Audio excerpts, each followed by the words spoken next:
എന്താടാ? സാറിനെ വിളിച്ചോണ്ടില്ല സിദ്ധാർത്ഥ മുതലാളി പറഞ്ഞു വിട്ടതാ. ഞാനിനി ആ വീടിന്റെ പടി ചവിട്ടില്ലെന്ന് ചെന്ന് പറഞ്ഞേക്ക് എന്റെ മുതലാളിയോട്. സേതു, നീ അങ്ങനെ പറയരുത്. പവിത്രം വിളിച്ചാൽ നീ വന്നില്ലെങ്കിലും തോന്നിയതുകൊണ്ടാണ് ഞാൻ തന്നെ വന്നത്. എത്രയും പെട്ടെന്ന് നീ വീട്ടിലേക്ക് തിരിച്ചു വരണം. എന്തിന്? നിങ്ങളുടെ ഒന്നും ചൊൽപ്പടിക്ക് നിൽക്കാൻ എന്നെ കിട്ടില്ല. ഇനി എന്ത് ചെയ്യണമെന്ന് എനിക്കറിയാം. നിങ്ങൾക്ക് പോവാം. മോനെ, ഒന്നേ എനിക്ക് പറയാനുള്ളൂ. ഞാൻ ഇങ്ങനെയൊക്കെ ആയിപ്പോയി. നിന്റെ കാര്യം അങ്ങനെയല്ല. ഇനി ആശ്വാസവും ആശ്രയമൊക്കെ നീയാണെന്ന് വിശ്വസിക്കുന്നവരെ നീയായിട്ട് വേദനിപ്പിക്കരുത്. എന്നോട് ഇത്രയെങ്കിലും സ്നേഹമുണ്ടെങ്കിൽ നീ തിരിച്ചു വരണം. അല്ലെങ്കിൽ എന്താ ചെയ്യണമെന്ന് എനിക്കറിയാം.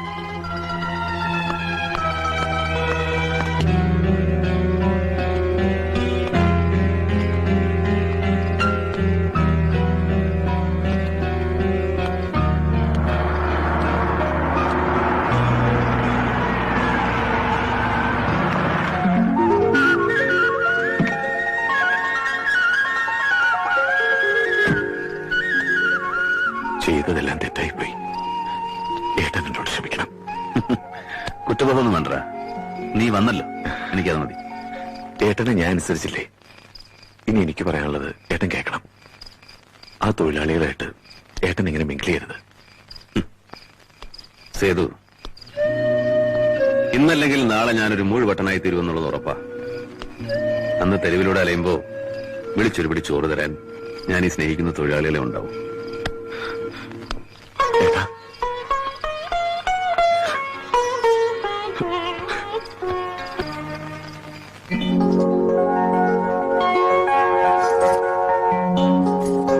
നിങ്ങൾ സേതുവിനെ അംഗീകരിച്ചാൽ മാത്രം പോരാ. എന്നോട് എങ്ങനെയായിരുന്നോ അതുപോലെ അവനോട് സഹകരിക്കുകയും വേണം. നിങ്ങളുടെ നന്മ കൂടെ കണക്കാക്കി എന്ത് തീരുമാനം എടുക്കുമെന്ന് സേതു എനിക്ക് വാക്ക് തന്നിട്ടുണ്ട്. മോനെ, ഇജ്ജ് എന്ത് പറഞ്ഞാലും നമ്മൾ റെഡി. എന്നേക്കാൾ പഠിപ്പ് അറിവുള്ള നീ തന്നെയാണ് എന്തുകൊണ്ടും ഈ കമ്പനി നടത്തിക്കൊണ്ടുപോകാൻ യോഗ്യൻ. All the best. Thank you.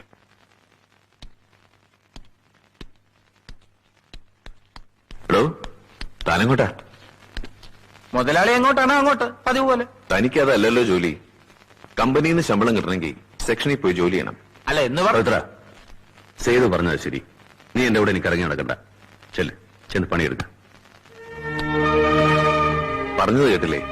എന്നാ വേഗം സെക്ഷനിലേക്കല്ലേ? സൗകര്യപ്പെടില്ല. ഓഹോ, എന്ന് വെച്ചാൽ നിനക്കൊക്കെ മെയ്യനങ്ങാതെ ശാപ്പാട് അടിക്കാനാ താല്പര്യം നടത്താം. അല്ല, തൽക്കാലം ഈ അമേരിക്കൻ പത്രാസിന്റെ കീഴിൽ സൗകര്യപ്പെടില്ല എന്നാ പറഞ്ഞത്. പട്ടിണി കിടക്കേണ്ടി വന്നാലും ഞാൻ സിദ്ധാർത്ഥ മുതലാളിയുടെ കൂടെ നടന്നോളാം. യൂഡിയറ്റ്. Don't shout. This is a tile factory, not a market. If you are American MBA, I am Kerala SSLC.